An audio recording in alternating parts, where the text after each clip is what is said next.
Zach Lowe back here on the show. How are you, Zach? I'm hanging in there, Rich. How you doing? I'm doing great. So let's get let's start from the top. The Kawhi trade. What does it mean for the Raptors? Do you think, Zach? I think it works in both directions. It can be sort of an all-in move for next year. We're upgrading from a sort of a borderline star to a true superstar that we've never really had before, and we're going all in for the finals. And it also could work as step one toward tearing down the team. And like if Kawhi walks, then the full rebuild is on, and I think that's something that Masai Ujiri has contemplated essentially since he got the job. And so it's worth it given the price. If you don't think DeMar DeRozan is going to be a part of the team in 4 or 5 years, then why not go for it? And your piece starts with a conversation DeMar DeRozan had with Masai Ujiri back in December. I give you the floor to recount that story, Zach. Yeah, they brought DeMar into the office and said, the whole brain trust was there, and said, hey, you want to get this team to the next level. You want to be a lifetime player here, and if you want this team to contend, it's finally time to start shooting threes. And it was a way of empowering him to do it. It was a show of faith in him and a show of confidence in the work he had put in. And he did start shooting threes, and the team won 59 games, and they just weren't good enough in the end, and so they ran into LeBron again, and it was sort of just everyone needed to wash the taste of that out of their mouth, and that's resulted in a coach being gone and a star being gone. What do you think the plan on selling Kawhi on Toronto looks like, Zach?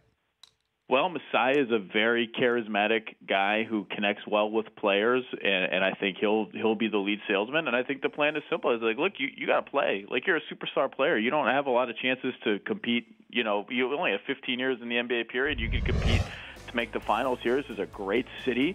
And, maybe it turns out you can try and sell him, hey, it's a big city. It's got all the benefits of the big city, but the media glare isn't what it is in L.A. and New York, and maybe that appeals to him. And you know what? Maybe winning appeals to him. They have crazy crowds there. Like, there is a lot to sell there. And when it all comes down to it, what does it mean in the East with the Celtics being who they are? Marcus Smart getting signed up by the Celtics just this AM. And Hayward coming back, we assume, looking like Hayward, and at least Kyrie there for at least another year. I mean, what do you think that means? Yeah, if this is the Raptors roster, they got to make a couple additions on the fringes, but they have a really versatile roster with like a lot of wings who can switch and shoot threes. Danny Green is going to help them. They keep C.J. Miles, they keep Anunoby, they keep all their point guards. Kyle Lowry's an all-star. I think they're going to be a really good team. I think they're clearly better than Philly. I would put them a tick behind Boston. Other people would put them a tick above Boston. I think the Celtics have a chance to be absolutely special next season, but Toronto is going to be a handful. Like 60-win special? I would, yeah. I mean, they won 54 last year, and they're getting arguably their two best players back. I mean, that's kind of scary. Yeah, Jason Tatum, he's so damn good. I mean, he's like first team All-Star special. That's what I'm talking about. Like starting in an All-Star game, first team, everything. I think he's that good, Zach. Obviously, I'm not going down deep on a limb on that front, but it's tough to see how this puts the Raptors, unless Kawhi is truly as back. I mean, what's the concern on the medical before we move to the Spurs here? Yeah, I mean, he's going to go through a physical at some point, and we're going to find out. And Pop, I think, said in his brief news conference yesterday that they're pretty confident he would have been 100% healthy had he stayed with the Spurs going into the next season. So he's probably good. And as you said, that's what everyone's going to be watching for, because in the 9 games he played last year, which is essentially nothing, he wasn't the MVP candidate, top 3, top 4 player that he had been the year before. And if he's that guy, Toronto is dangerous. And if he's not that guy, they're still good, but they're not dangerous. Senior NBA reporter, ESPN.com's Zach Lowe here on the Rich Eisen Show. So what does the trade mean for the Spurs?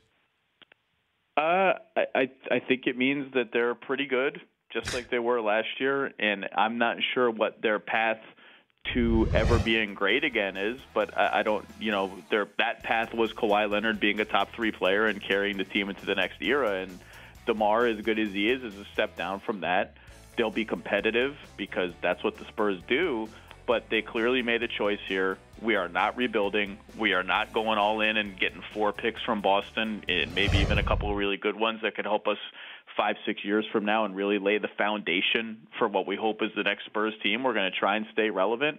And the risk of that is you get sort of trapped into long-term mediocrity, and that is a real risk for them now. So then, is this the best deal that they could have gotten, do you think, for Kawhi? Walk me through what you heard about the shopping process here and why the Spurs chose this deal. It depends what you want, right? I mean, if you want to win right now, chase 50 wins again, get a proven all-star level player, I do think this is the best deal they could have gotten.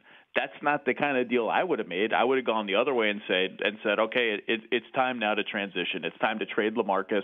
It's time to do what we did before we got Tim Duncan. And I would have bid the Celtics and the Sixers, and who knows what other teams might have thrown 3-4 picks into it, or 2 or 3 picks and a couple of good young players. Maybe Miami would have done that. Maybe Phoenix would have done that. I doubt it in the case of a team that's so bad like Phoenix. But I would have bid those teams against each other, and I bet they could have gotten a really nice deal full of draft picks from a team like the Celtics, and they just didn't want that kind of deal. And that's their prerogative. That's Greg Popovich's prerogative. He's earned the right to say, I want to finish my career coaching a winner. The Rich Eisen Show, weekdays at noon Eastern on Audience.